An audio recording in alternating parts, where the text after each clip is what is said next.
E aí galera, beleza? Bom, primeiro de tudo, peço desculpas aí pelo sumiço ao longo de todo esse último ano, né? Vários compromissos paralelos, principalmente na minha seara musical, né? Minha banda tá gravando um disco novo, a gente fez alguns giros aí pelo país e tudo, então tudo isso acaba roubando um pouco do tempo aí que teoricamente eu dedicaria mais a esse canal, né? Mas saibam que eu nunca esqueço disso aqui, tá? Eu me divirto muito com a transmissão desses conteúdos. Posso demorar um pouco, mas eu sempre acabo voltando. Bom, então vamos lá, né? Todo mundo pronto aí para um ano depois, né? Para a parte 2 dessa nossa jornada pelo mundo dos grimórios mágicos, né? Os famosos receitórios mágicos ali dos séculos finais da Idade Média e início da Modernidade. Bom, e se você está chegando agora pela primeira vez no canal, eu sou o Ayrton, né? Ahab. É como eu sou mais conhecido no meio esotérico, magístico, né? E aí aproveita e dá uma olhada no último vídeo desse canal, né? Que é a parte 1 desse assunto que a gente vai dar continuidade agora, né? Repito, ele é de um ano atrás, tá? Aí você aproveita e já se inscreve, né? Já vai deixando o like, que me ajuda bastante, né? Que é pra esse canal pegar no tranco novamente, tá bom?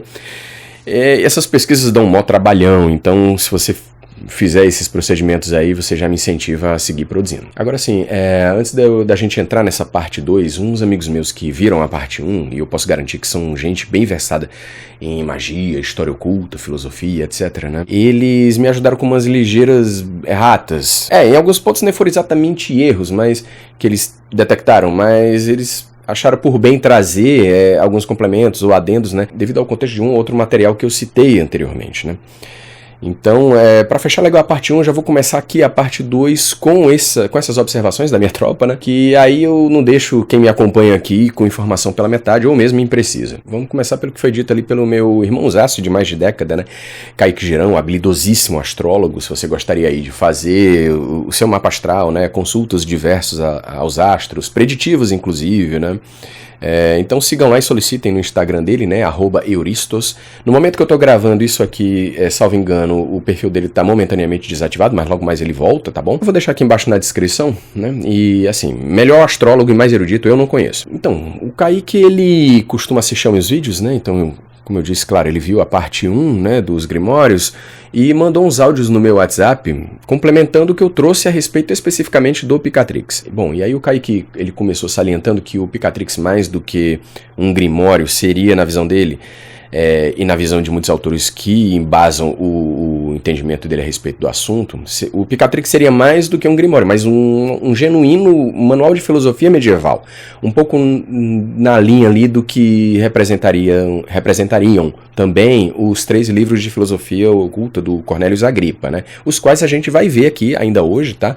Mas vai ser uma ligeira pincelada. Bom, e aí esse meu camarada, né, nos áudios que ele me enviou, ele prossegue oferecendo ali algum contexto originário, né, que seria pro Picatrix, que no caso seriam os primeiros manuais de filosofia da transição do Império Persa em sua fase sassânida, né, que é a última fase do Império Persa, na transição ali já pros primeiros califados muçulmanos. E aí esses manuais, eles representavam verdadeiras amálgamas, né, muito plurais, para dentro do qual afluíam aristotelismo, pseudo-aristotelismo também, né, porque, enfim, tinha muita pseudoepígrafe, a gente já viu isso em outros vídeos, e não só na parte 1 dessa minha série sobre Grimórios, né? Neoplatonismo, mas nesse caso com maior ênfase em Próclo e Plotino, né?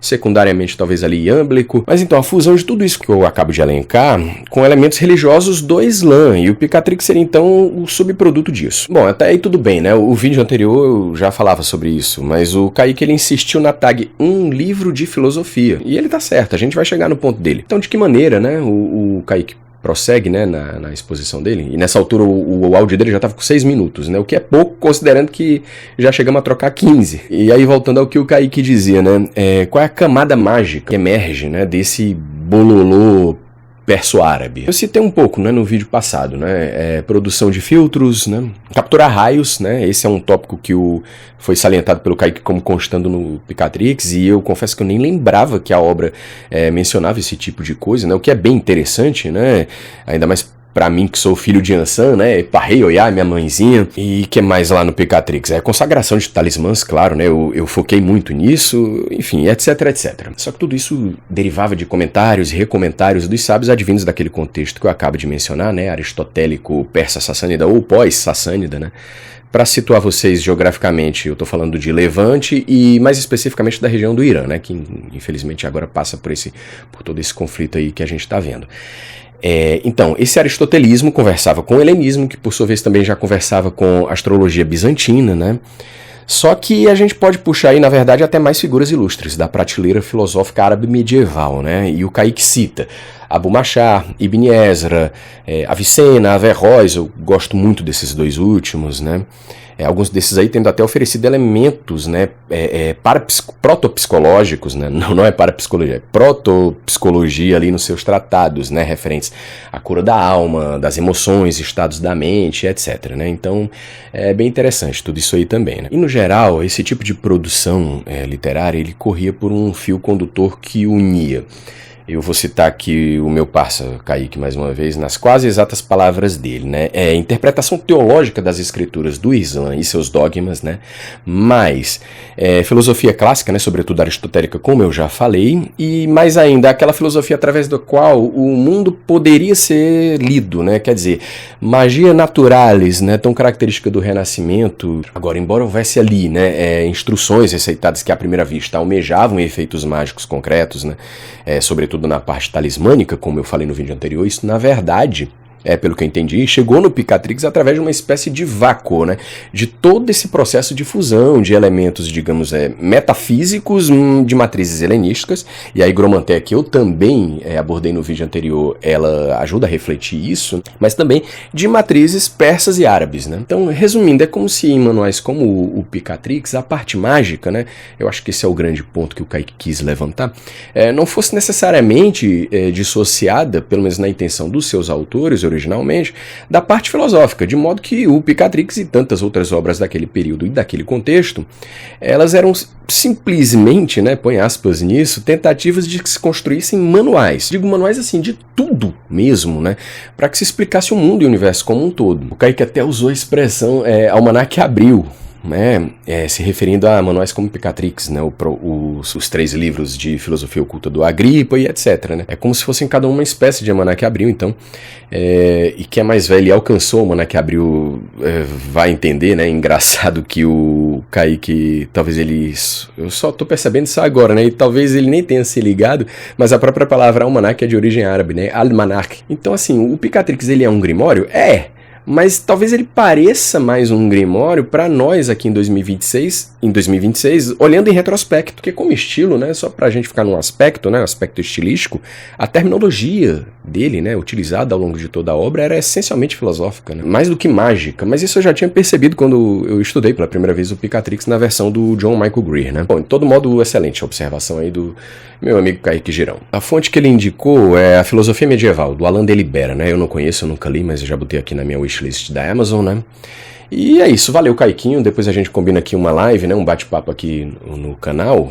Aliás, eu quero fazer lives depois aqui com amigos e amigas do cenário mágico e esotérico, né, acho que pode ser um segmento à parte desses conteúdos mais delongados que eu tenho oferecido, né, e que pode ser bem interessante pra gente inaugurar aqui. Segunda questão é a respeito do Ars Almadel, né, primeiro eu próprio me toquei que talvez eu tenha falado bobagem, aliás, talvez não, eu falei. Pouquinho depois que eu publiquei o vídeo, eu andei visitando o Twilight Grotto, né, e eu encontrei ali uma introdução analítica do próprio Joseph Peterson, que nas palavras dele evidenciam a origem desse grimório nos séculos XIII ou mesmo XII, tá?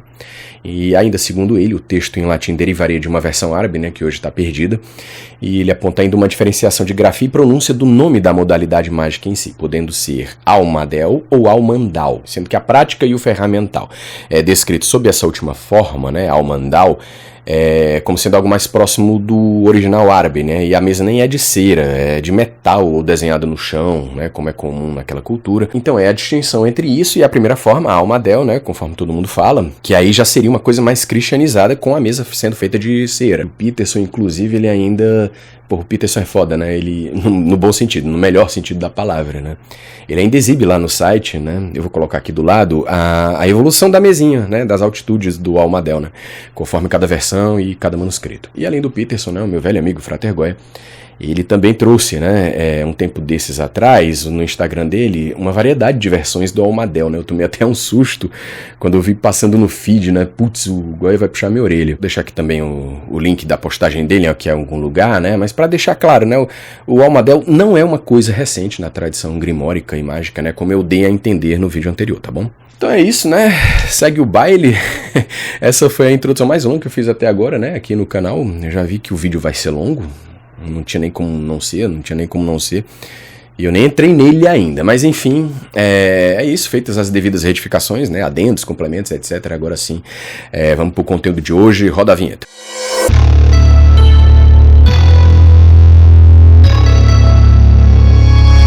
Bom, dando continuidade aos grimórios, né? Vamos começar hoje com a arte notarial, Ars Notoria, grimório de número 6. Aqui a gente tem um grimório um pouco diferente, né? Mas ainda assim um grimório, né? Diferente por quê? Porque se trata sobretudo de um livro de orações, mas que ainda atendem à finalidade grimórica, né? Por excelência, que é produzir efeitos mágicos. É que aqui não tem, no caso do Ars Notoria, ao menos não a princípio, cerimoniais mágicos mais elaborados, né? O que parece mais aqui, nesse aqui, é um grimório acessório a outros grimórios. Agora, esses efeitos, né, mágicos em si, né, eles vão ser produzidos sobre o operador. Os processos nele descritos têm por finalidade purificação, eu acho que essa é a grande tag desse texto, né, ou textos, e se baseiam em oração, jejum, observância do tempo, etc, né? A gente vai entender, vamos lá. O Ars Notoria, ele é dividido em 3 partes, né? A primeira traz as orações para o alcance das virtudes gerais, né, que serão necessárias para que se alcancem as virtudes maiores, que vêm em seguida. Essas virtudes gerais são memória, eloquência, entendimento e perseverança. O Aaron Leach, ele chama a atenção para esse tópico aí, memória, por exemplo, porque a coisa não é sobre lembrar de algo específico, né, mas produzir uma competência, uma potencialidade, uma capacidade extra relacionada à memória que você já possui, né, seja ela boa ou ruim, que pode ser aplicada depois onde o operador quiser, né. Aí a segunda parte trata das virtudes especiais, né, que são as 7 artes liberais, né? Gramática, retórica, lógica, aritmética, geometria, música, eu acho que astronomia, e astronomia, né? Só que tudo isso para desembocar em filosofia e teologia. E por fim o Grimório conclui com o Ars Nova, o Ars Nova que eu falei no vídeo anterior, que parecem ser repetições da parte 2, né? Ao menos no que se refere às orações, só que traz mais coisas, como instruções para o estabelecimento do espaço sagrado, né? Orientações sobre jejum, caridade, enfim, como usar tudo isso em termos de orações e seus efeitos virtuosos, né, conforme são apresentados no Grimório e por aí vai. É um Grimório interessante, como eu disse, né, ele é meio diferentinho também, um Grimório para quem gosta de rezar, né, eu gosto. Agora, para quem se reza ou o que se reza aí é outra história, vai de cada um. Eu esqueci de dizer no começo, mas eu trago agora, o lore específico desse texto aqui é baseado numa passagem bíblica, né, no caso no segundo livro de Crônicas, né, que é aquele em que o rei Salomão, né, ele ganha a sua tão grande e tão característica, né, sabedoria que possibilita ele, né, fazer os melhores juízos, né, a fim de, como juiz ali, e dirimidor, né, de questões, né, e conflitos, né, a fim de ajudar o povo dele, no caso. Isso quando ele pediu a Deus essa virtude, né, sem que tivesse pedido por nada material, né, individual para proveito dele mesmo. Não, ele pediu algo que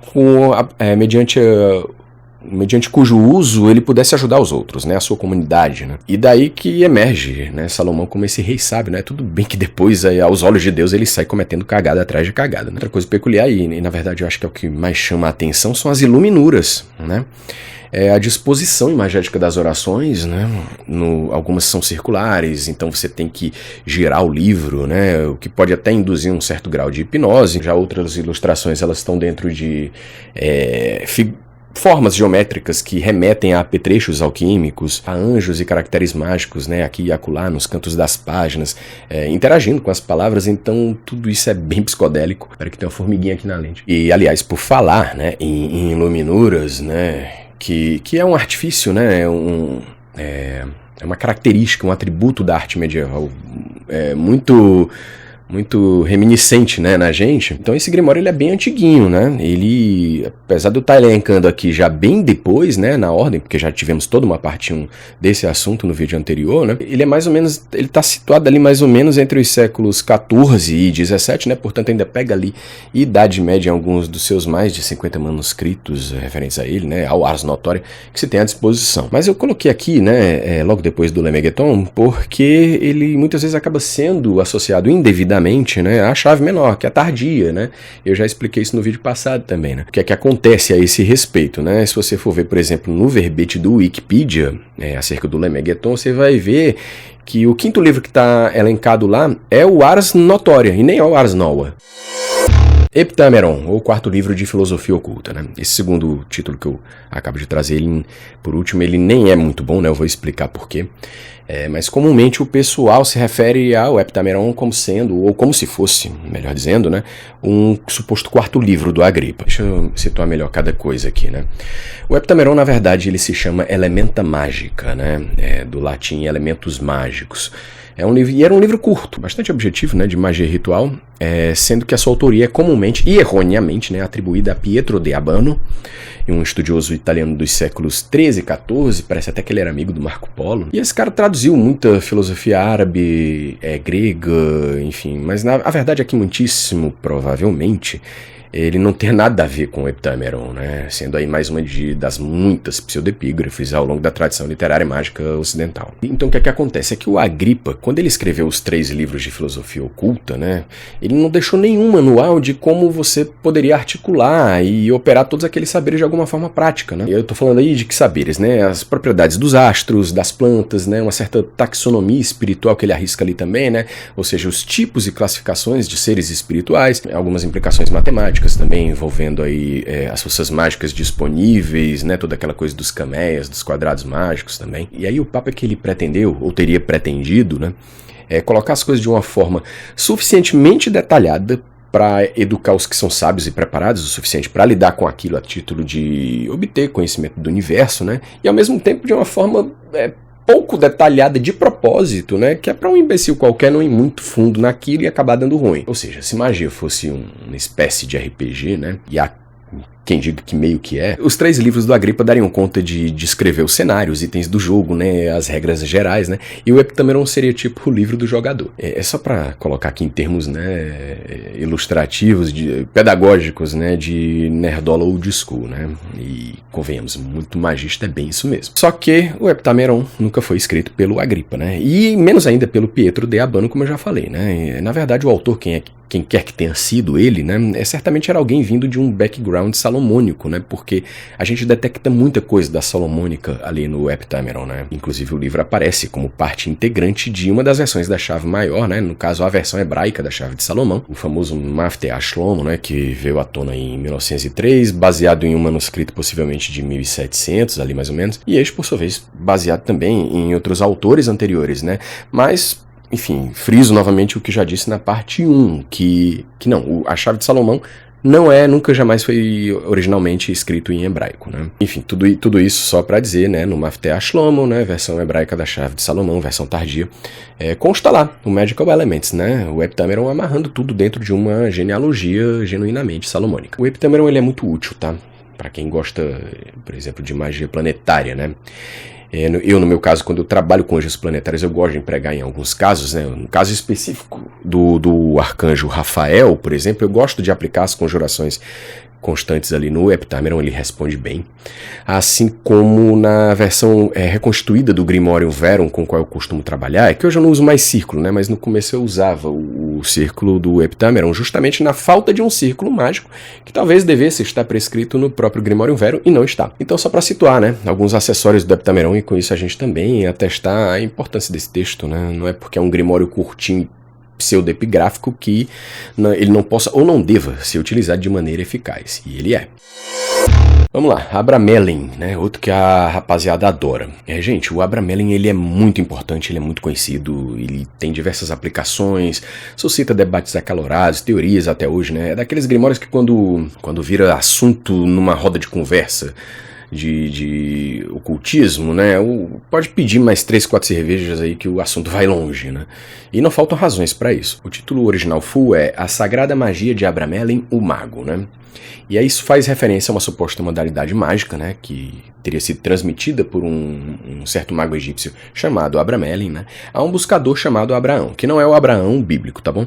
E que era um cara que estava rodando por aí, enfim, para aprender as artes mágicas, mas nada nem ninguém o satisfazia nesse sentido, né, ele chega até mesmo a se queixar, né, que alguns ou muitos dos auto-intitulados magos que ele encontrou pelo caminho, eles não eram isso tudo, né? Ou seja, nada muito diferente da internet de hoje, e até que ele encontrou o Abramelin e aí viu que o bagulho era louco, né? E aí ele resolve deixar registrado, né, aquele sistema como legado para o seu filho Lameque. Contexto. ao menos como é alegado pelo próprio Grimório, né?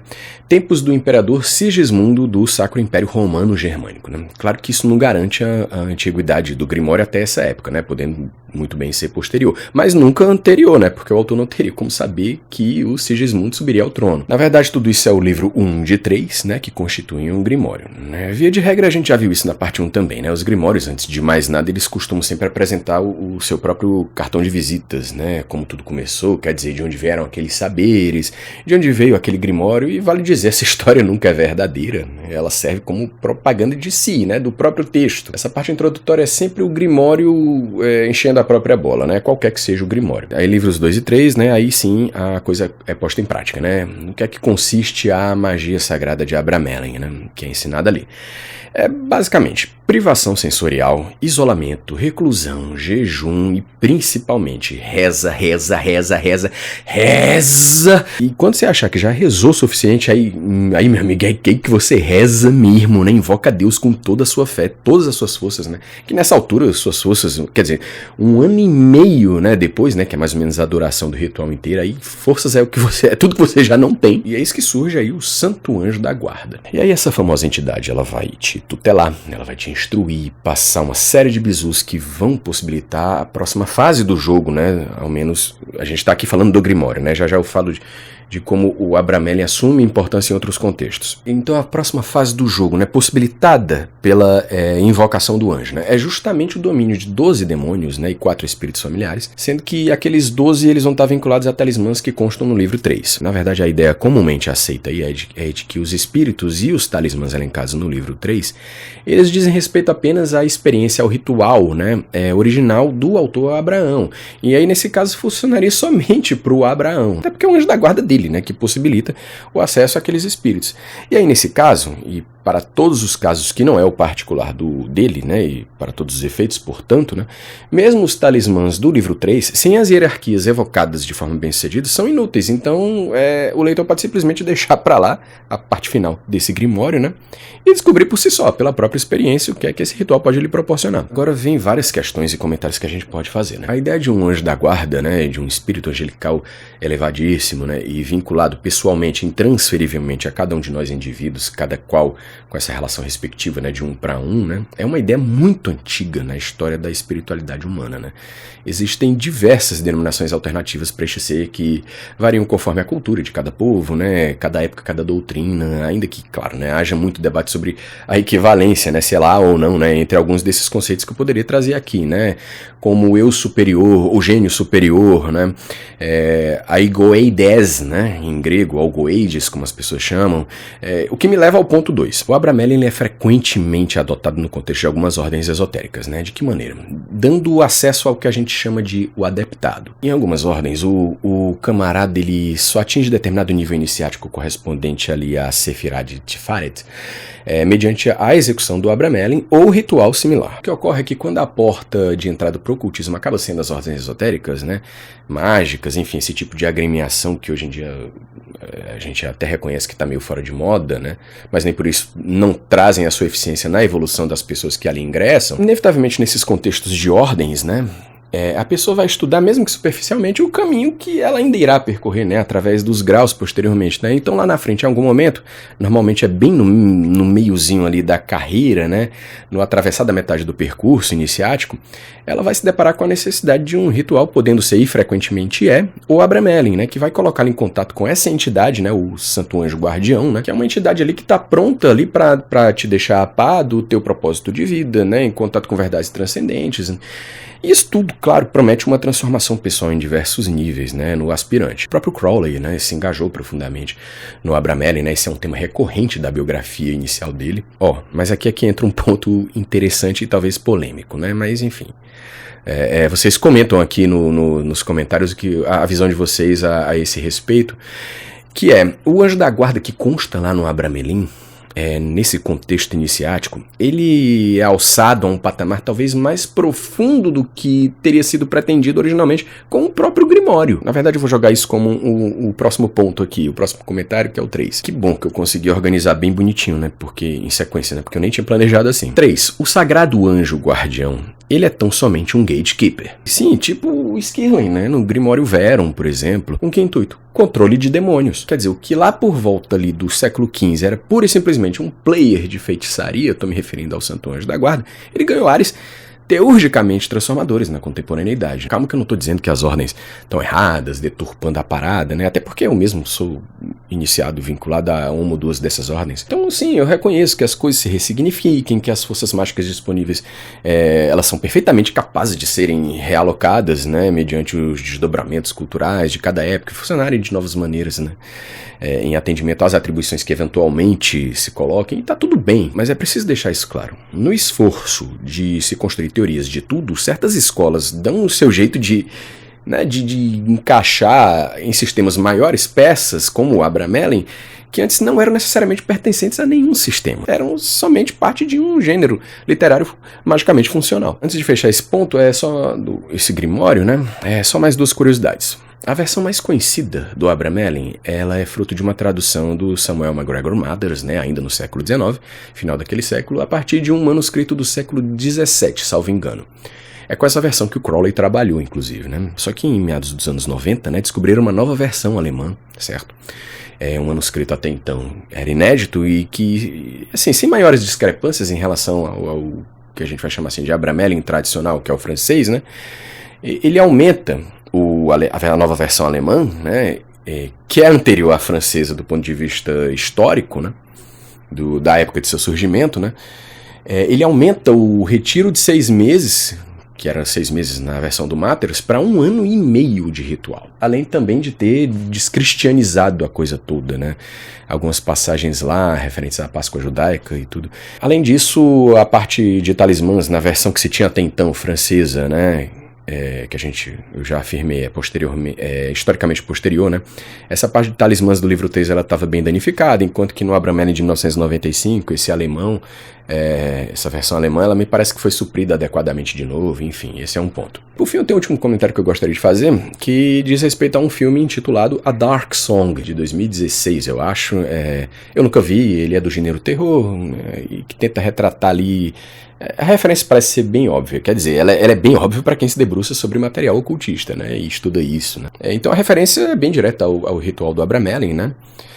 Se você assistiu, me fala aí nos comentários o que é que você achou, se eu devo ver ou não, porque eu não sou lá muito grande fã de terror. E eu sou ainda mais reticente em relação a transposições de magia tal como ela se apresenta no nosso mundo, quer dizer, essa transposição para ficção, né, ela sempre resvala um pouco num certo sensacionalismo, uma pirotecnia desnecessária que acaba me incomodando um pouco. Então, eu nunca animei muito de assistir a Dark Song, né, mas fica aí a dica.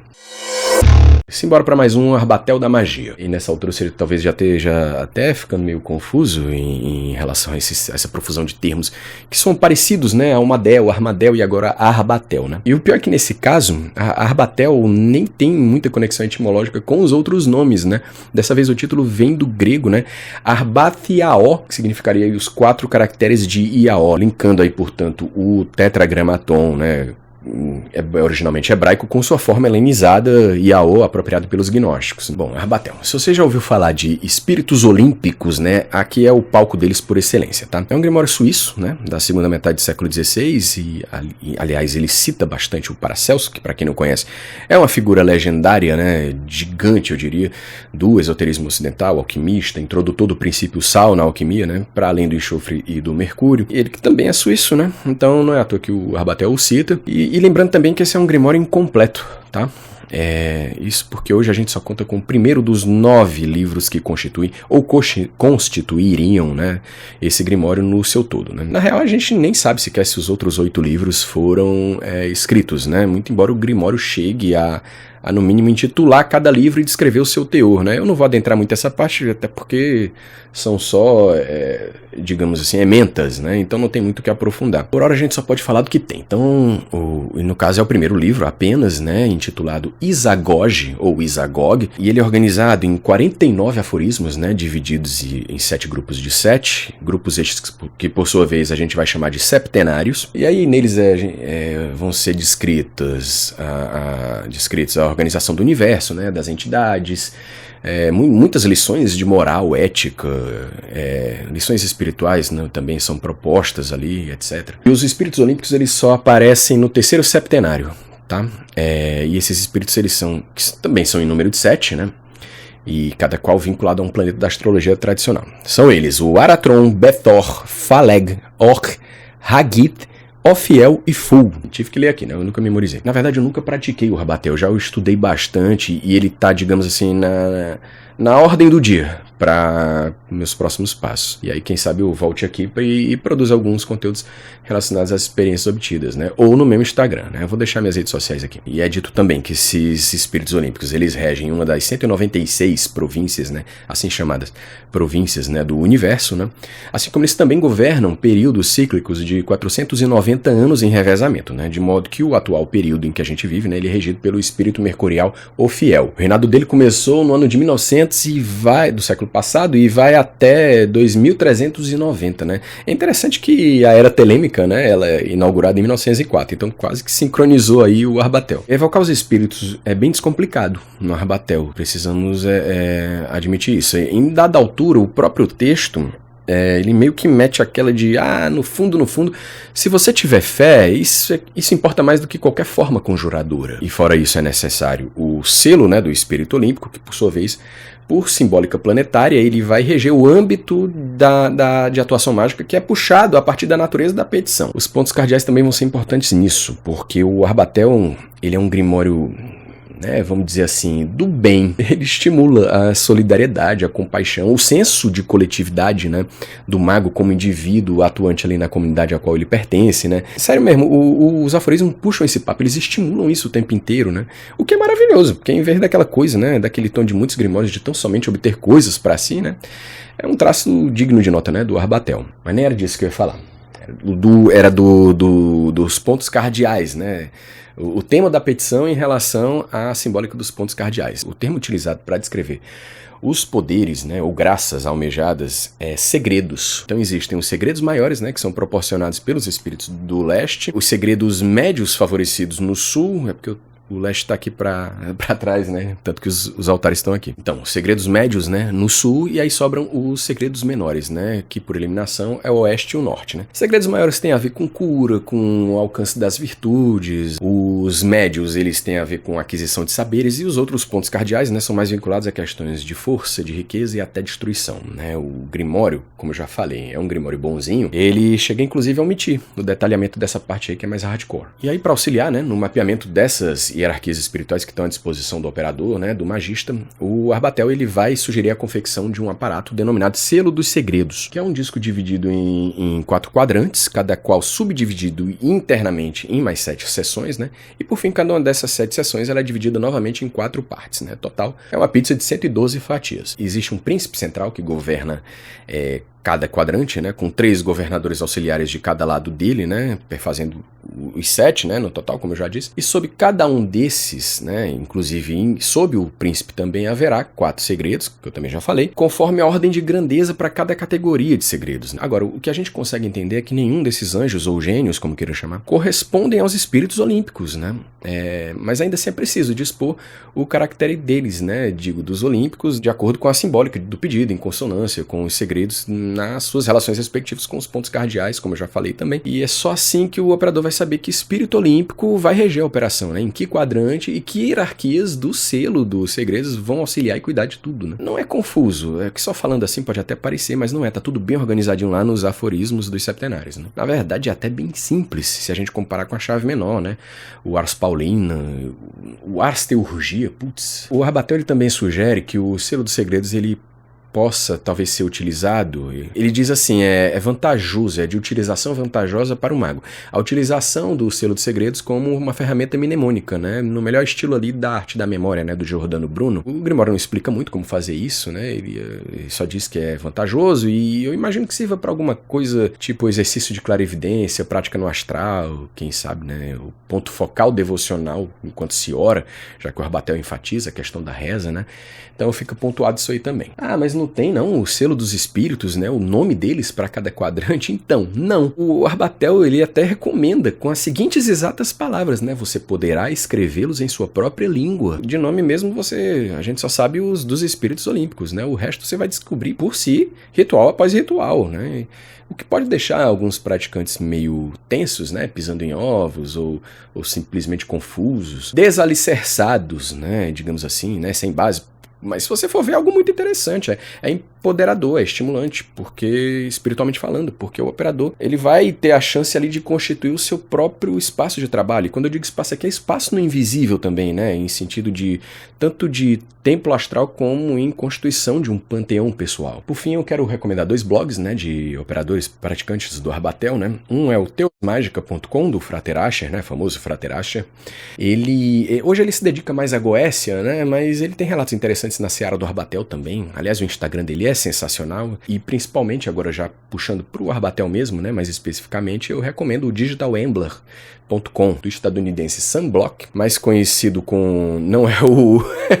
Agora eu falei e a forma como suou me lembrou o protetor solar. Ele é mais conhecido como Polifanes, né? Onde ele registra bastante coisa ali naquele blog, né? Experiências diversas, insights, epifanias e dicas técnicas a respeito do Arbatel, né? Já que, como eu disse, é um grimório incompleto, né?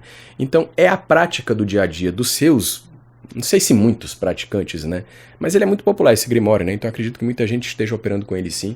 Então é a prática dessas pessoas que faz com que ele progrida. Quer dizer, que a magia advinda daquelas prescrições ela possa se desenvolver.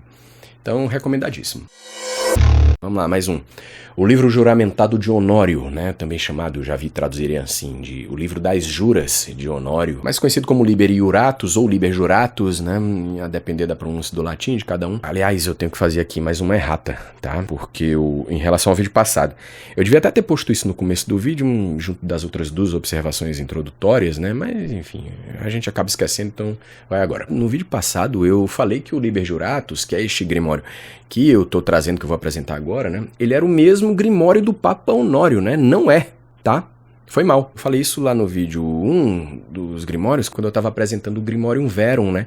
E aí eu estava falando do julgamento do Urbain Grandier, né? Que, enfim, forjaram um indício para incriminar o cara, onde havia o caractere do demônio Silchard, né? No documento, e que esse demônio aparecia não só no Verum, mas também no Grimório do Papa Honório, que seria o mesmo do Liber Juratus, mas não é. É que, assim, esses 2 Grimórios, né? O Juratus e o do Papa Honório, são 2 dos que eu menos estudei na vida, inclusive eu nunca nem pratiquei, né? Mas basicamente eu pesquisei um pouco, né, nas fontes que eu tenho aqui em casa, mas para fazer um vídeo completinho para vocês. É que são 2 Honórios diferentes, né? O Papa Honório, né, não tô falando do Grimório, eu tô me referindo à figura histórica, ele viveu ali pelos séculos 12 e 13. Já o Honório do Liber Iuratus, o livro juramentado do Honório, que é esse agora, a gente tá falando do sábio Honório de Tebas, né, que é uma figura mítica provavelmente. Então é isso, a gente vai falar agora do Liber Juratus, que é um texto do século 13, né, ou mais provavelmente talvez 14. E qual é o lore dele, né? A Inquisição estava passando o carro na Europa, né? E aí um grupo de entusiastas das artes mágicas, né, se uniram, ou teriam se unido, né, para compilar e preservar todo aquele conhecimento que estava sendo combatido e, portanto, corria o risco de ser extinto, né, de ser apagado da história. Aí a tarefa coube, então, para esse tal Honório de Tebas, né? Cada figura dessa espécie de conclave de magos, né, recebeu 3 cópias do Grimório e ficou decidido que eles iam levar ao menos uma para o túmulo, ou quem sabe talvez legar para alguém mais, né, ou enterrar, enfim, dar o jeito daquilo, fazer aquilo sobreviver para a posteridade. A gente tem aqui então um Grimório muito similar a 2 outros. Por um lado ele parece muito ir na cola do Ars Notoria, né, inclusive com orações bem similares, e também vai um pouco na cola do Abramelin, porque assim, respectivamente, né, no que é que ele parece com o Ars Notoria, né? O Juratus ele tem por objetivo produzir no cidadão o que a gente chama de a visão beatífica, né, que seria mais ou menos a versão cristã da Merkabah, quer dizer, tá frente a frente, cara a cara com Deus, né? Um processo místico elevadíssimo e etc. A diferença é que no Notoria, a coisa é feita para ganho de skills retóricas, né? Digamos assim. Então, é nisso que ele se parece com o Ars Notoria. Tá, mas aí como é que ele se parece com o Abramelin? É que ele é meio que um mini Abramelin. Enquanto o Abramelin se estende para mais de ano, né? Ou 6 meses na versão francesa, sendo que na reta final de 7 dias, isso em todas as versões do Abramelin, tá? Na versão francesa, na versão alemã, aquela reta final de 7 dias que vai rolar uma intensificação na reclusão, nas orações, nos jejuns e etc, né? Aqui no Juratos, o período completo é não de 1 ano e meio, nem de 6 meses, mas de apenas 28 dias, por isso eu disse que era um mini Abramelin, né? E aí a chinela vai cantar, né? Eu digo assim, a chinela devocional, só nos últimos 9 dias, né? 8 dias, perdão.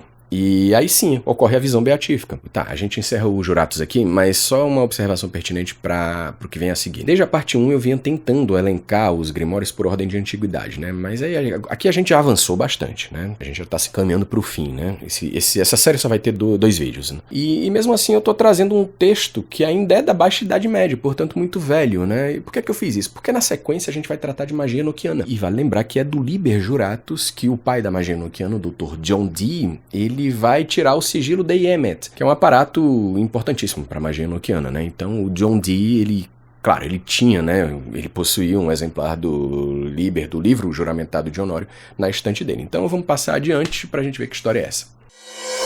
Agora o papo vai ser um pouco longo, mas ele vai ser bem interessante, tá? Quem foi John Dee? Ele foi um polímata, né, britânico do século XVI. Polímata é um cara que é mestre em diversos campos, né, tipo Leonardo da Vinci, Athanasius Kircher, né. Então o John Dee, ele era matemático, geógrafo, poliglota, né, versado em geopolítica também, astrólogo, mago, e também foi um dos ideólogos do que viria a se tornar, na verdade é um processo que já estava em curso ali, na sua consolidação inicial, né, daquilo que a história viria a conhecer em todo o seu potencial como sendo o tal do Império Britânico. Então o Dr. Dee, ele aspirava por toda essa coisa, né, de uma Inglaterra pujante, né, com um puta poderio naval e muitas colônias. Então ele ansiava tanto por isso, né, que ele almejou fazer da magia o mecanismo, né, segundo o qual o Império Britânico ia solapar seus adversários, né, quer dizer, quase que um uso militar da magia, né. E aí nessa toada, de certa maneira, o John Dee, ele procurou orbitar o centro do poder inglês, né, ele chegou a ser condenado no reinado da Bloody Mary, né, por ter feito o mapa astral da rainha, né? Até que no período que se sucedeu, né, ele, no caso o período elisabetano, né, que teve como soberana Elizabeth I, né, tanto ela como a Bloody Mary eram filhas do Henrique VIII, estamos falando aí dos Tudor. Aí o John Dee, né, junto da Elizabeth I, ele se tornou uma figura proeminente, né, tanto na academia.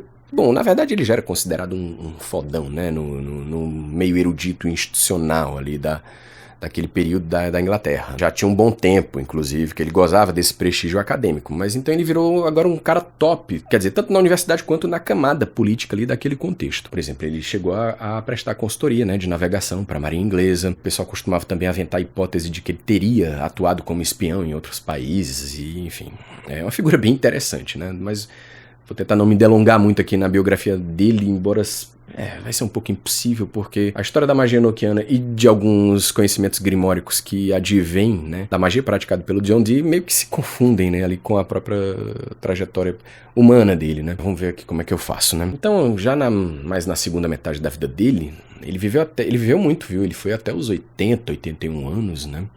Era uma época que as pessoas não costumavam ter lá muita longevidade. Então, ali a partir de 1580, mais ou menos, né, ele foi abraçando, assim, cada vez mais uma perspectiva mística da vida, né? Ele era um cara muito religioso também. Então ele se associou a algumas pessoas, supostamente com mediunidade e clarividência aguçadas, né, com o intuito de alcançar algum tipo de contato com seres transcendentes, né? No caso, anjos, né? E aí, com o tempo, começaram a chegar instruções que eles acreditavam constituir um sistema de magia que outrora já havia sido entregue, teria sido entregue antes ao patriarca bíblico Enoque, né? E com isso também um idioma único, peculiar, com alfabeto próprio, inclusive, né? Esse tópico de línguas mágicas e alfabetos mágicos é algo bem interessante que a gente pode explorar depois num vídeo futuro, né? E vocês comentam aqui se vocês gostariam que eu fizesse esse vídeo. Então tudo isso foi revelado a eles, né? Nesse trabalho em parceria, né? Onde o Dee, digamos, ele era uma espécie de piloto da coisa e o Edward Kelly era a nave, né? O visionário, o sujeito clarividente responsável por captar as visões, né? E instruções em um aparato mineral, né? Que era quartzo, obsidiana, né? E cabia ao Dee fazer as evocações, né? As conjurações, né? Gerava muito em torno de vibrações de salmos. Inclusive essa coisa do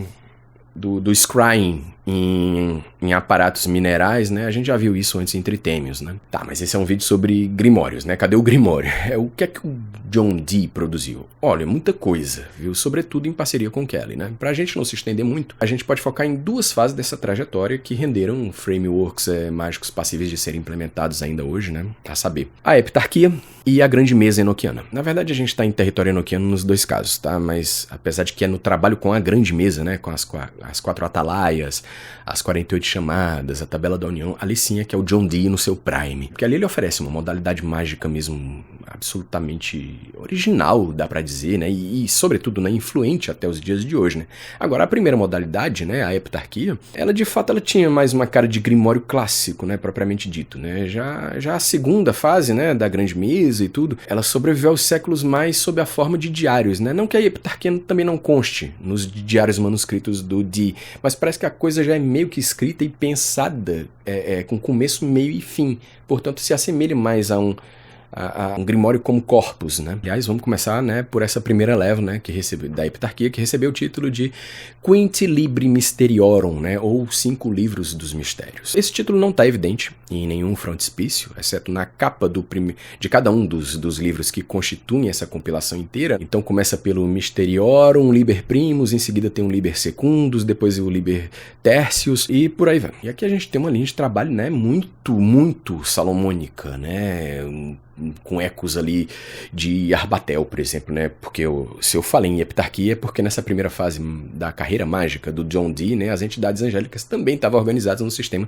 de base 7. E pelo tema planetário também, né? Obviamente vai remeter ao Heptameron, né? Agora, esse trabalho também tinha seus traços assemelhados ali ao Ars Paulina, por exemplo. Sobretudo eu vou ilustrar aqui do lado, no aparato, né, proposto, bastante similar à mesa prática paulina. Então esse grimório ele sugeria a montagem de uma mesa também, né, com inscrições nas bordas, né, nas bordas laterais. E aí no centro repousaria o já citado, né, sigilo de Emmet, né, que eu tenho aqui inclusive.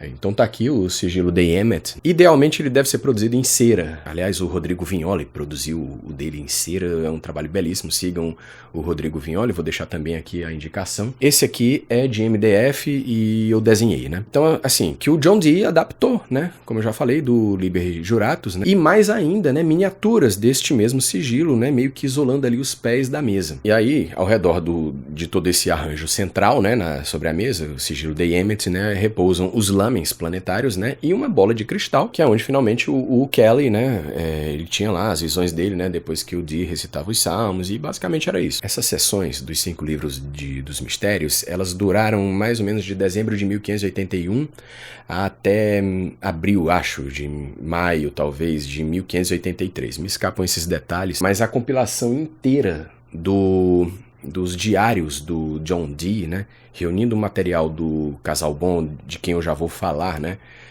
e outras fontes mais, né, eu recomendo nesse livro aqui do Klein. Enfim, é século XVI, né, o Brasil ainda era uma jovem colônia, né.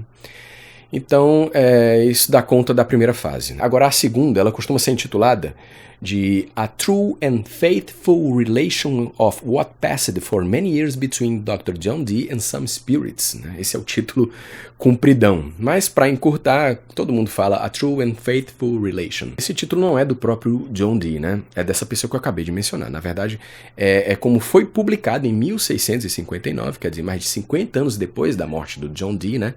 Por um certo Merrick Casaubon, que era um estudioso daquele período, né? Um cara muito religioso também, né? Que conseguiu botar as mãos nos diários do Dr. John Dee, né? E tentou com isso, né? Com a publicação desses diários, né?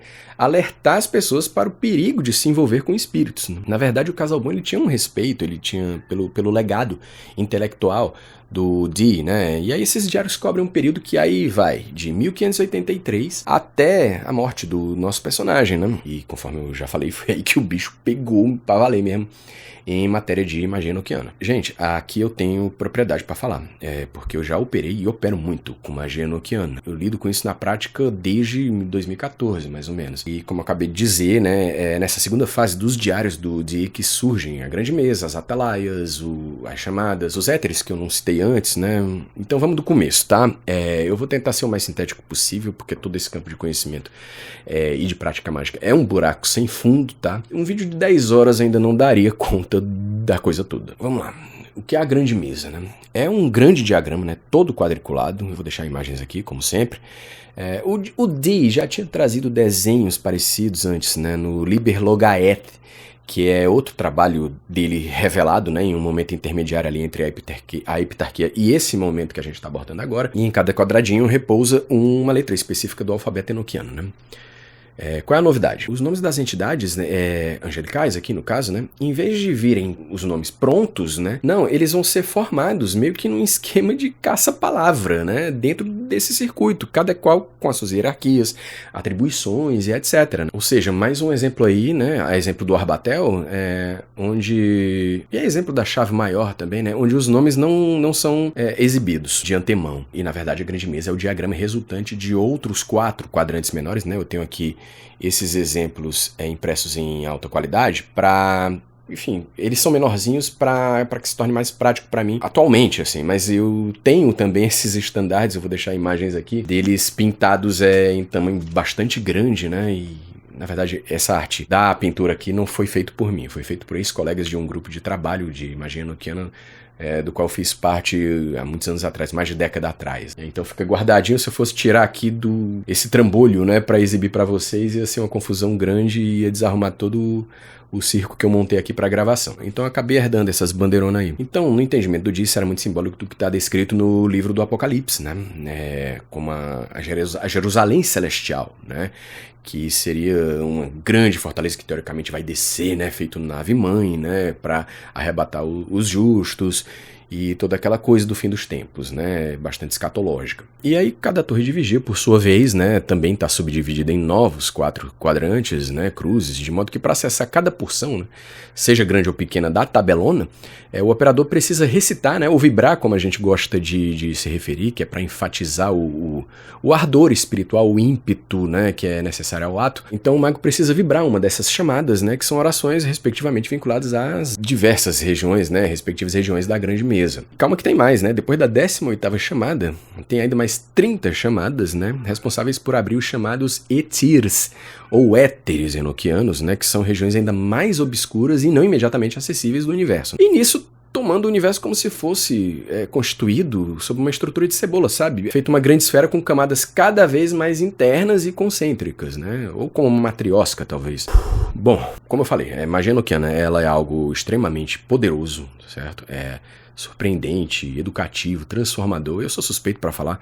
Agora, inegavelmente, é um sistema influente de magia até hoje. No século XIX, a Golden Dawn resgatou e se apropriou dele, né?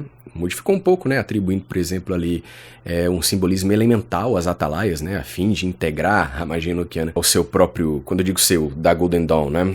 Ao seu esforço de criar uma teoria de tudo, né? Na magia ocidental. E depois o Crowley se aventurou legal na parada também, né? Sem a magia enoquiana do Dee, a doutrina telêmica jamais iria poder contar hoje com o Liber 418, né? Possivelmente o livro mais importante de Telemann depois do livro da lei, né? E sem falar que é uma modalidade mágica que simplesmente prescinde, não depende de absolutamente mais nada em matéria de esoterismo para ser estudada, praticada e finalmente funcionar. Então, assim, é uma coisa realmente única mesmo.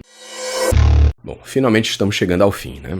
Para fechar, sobraram alguns grimórios, né? Mas eu vou citar brevemente aqui, a título de menção honrosa, né, cada qual com uma brevíssima observação pontual ali, que lança luz, né, a sua respectiva importância. Né. Tomei nota de algumas coisas aqui, por exemplo, o Armadel. Esse é um grimório bastante tributário, né, da magia dos papiros mágicos grego-egípcios, né. Para eu não me estender mais ainda, eu vou deixar um card aqui em cima de um vídeo anterior, onde eu vinculo, né, a prática do Mendel. Eu não falei Armadel, estou me referindo ao El Mendel, né, que é um método de divinação até hoje praticado no Egito, né, Oriente Médio, possivelmente em outras regiões do Maghreb. E então, como isso se conecta com a lecanomancia do helenismo clássico, né, a vidência na bacia de água com óleo, né, e sobre como tudo isso vai bater no Grimorium Verum, né, tá tudo no card, mas tendo o Armadel como um elo, né, pelo meio do caminho histórico entre uma coisa e outra, né. Fora isso, não, o Armadel é um grimório, digamos, mais convencional, que apresenta os seres das entidades ali, suas fórmulas de conjuração, também chegou a ser traduzido pelo MacGregor Matters, né, ele traduziu uma porrada de coisa, o cara praticamente morava, acampava, sei lá,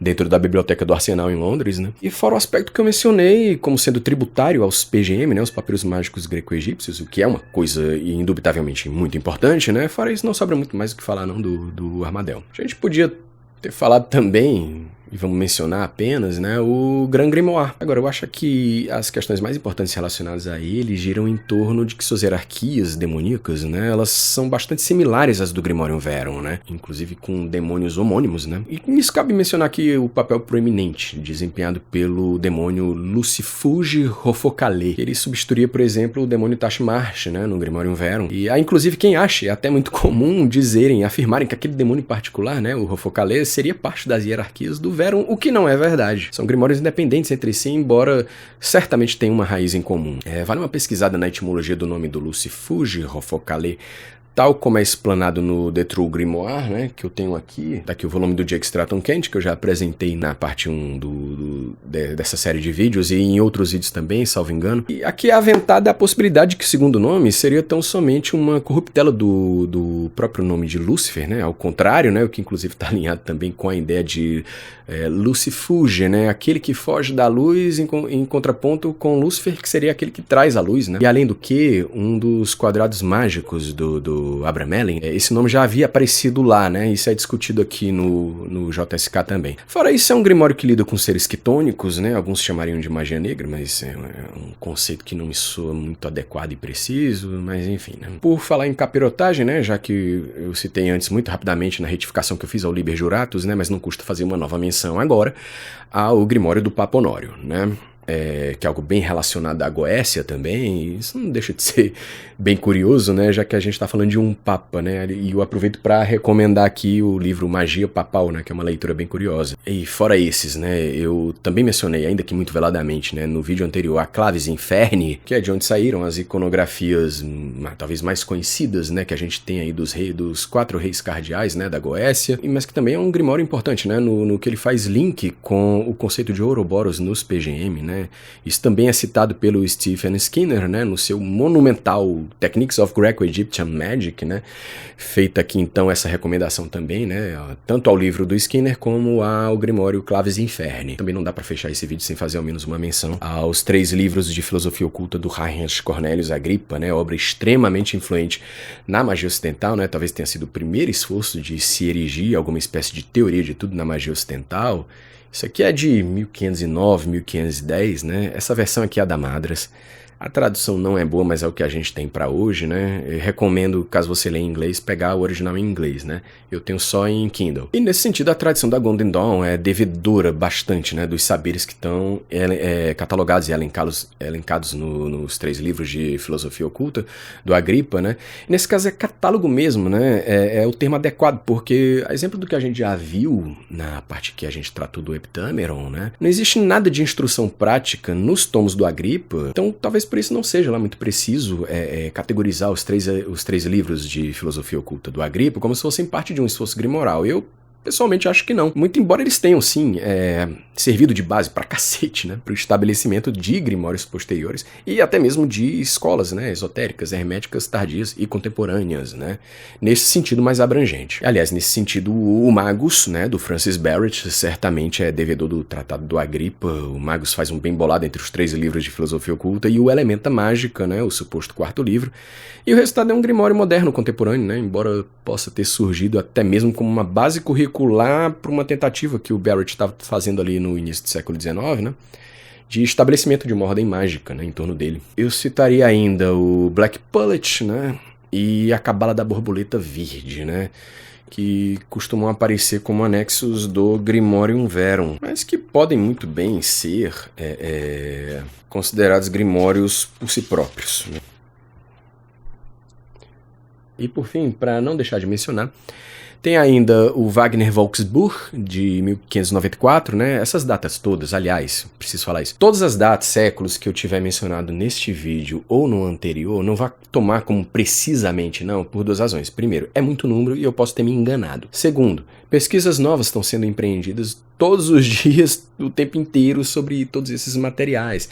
Então pode ser também que sempre escape alguma referência que possa não ser cabal e taxativa, né, em relação à precisão daquela data ou daquele século, quando na verdade às vezes há controvérsias que a gente simplesmente ignora, né? Então tudo aqui está no terreno do mais ou menos, exceto, claro, quando a gente estiver falando de datas que estejam exibidas, né, no frontispício dos grimórios. Então, eu falei do Wagner Volksbuch, de 1594, tem o Numerorum Magica, o calendário mágico, né, Magical Calendar, né, de 1614, o Magia Naturalis et Innaturalis, de 1620, a Chave de Salomão do Rabi Abonazar, né, muito conhecido também, o Janomagia Roserata, o sexto e o sétimo livros, né, de Moisés. Aliás, porra, bem que teria cabido uma parte nesse vídeo ou no anterior para falar um pouco mais estendidamente desse texto, né? Mas enfim, futuramente a gente pode voltar ao tema. Deixa eu ver o que mais. O Black Pullet eu já falei, né? Aliás, o título é La Poule Noire, né? O Grimório da Galinha Preta. Esse aí é... E tem um Grimório Secreto de Turiel também, né? Esse eu acho que é do século XVI, talvez 1500 e pouco, se eu não estou enganado. O Pequeno Alberto, né? Le Petit Albert, né? Conta com várias versões. Tem esse aqui que... Nossa, esse eu não conhecia, né? Muito disso aqui eu puxei do capítulo introdutório da versão do Arbatel do Joseph Peterson, tá? Girardius Parvi Lucilibellus de Mirabilibus Naturae Arcani, né? Ou Pequeno Livro de Girardius sobre os maravilhosos segredos da natureza, né? De 1720. Tem ainda, claro, o Le Dragon Rouge, né? Também o Planetengeister, né? Isso eu nunca tinha ouvido falar também, mas o Peterson cita ele na introdução. A edição dele do Arbatel, esse Planetengeister é de 1743. E eu acho que por fim, também puxando dessa fonte, né, um certo texto intitulado Claves ou Chave para Destrancar os Mistérios da Magia, né, de Ebenezer Sibley, o ano é de 1780. Gente, eu fico por aqui, tá? Espero que esse vídeo anterior possa ter sido úteis como compilação introdutória para todo esse universo de grimórios mágicos europeus. Você não precisa praticar nada disso, do que está prescrito neles, para que se possa tirar algum proveito deles, tá? Porque eles por si só são materiais riquíssimos, né, culturalmente. Eles constituem um episódio muito interessante da espiritualidade do Ocidente, né? Inclusive nas Américas, né? Onde elementos grimóricos, eles se fundiram e conversaram com as religiões e os cultos de matriz cabocla e africana. Então, é uma magia que permanece viva e segue se desenvolvendo aqui. E é isso. Eu nunca vi um vídeo antes na internet que fizesse esse apanhadão, né, que eu acabei de fazer aqui. Então, eu achei por bem fazer eu mesmo, né, que daí fica de ponto de partida para pesquisas, quem sabe melhores e mais aprofundadas que as minhas, tá? Bom, então é isso. Deixa seu like aqui, tá? Compartilhe com seus amigos, as suas amigas, né? Inscreva-se no canal, ative o sininho. E minhas redes sociais estão todas aqui embaixo, tá? Tanto minhas como da minha banda. E eu também publico bastante coisa no Instagram, né? Se você quiser uma consulta de tarô, as informações também estão aqui embaixo, né? Eu sou tarólogo profissional. Beijão, espalhem um amor. Valeu!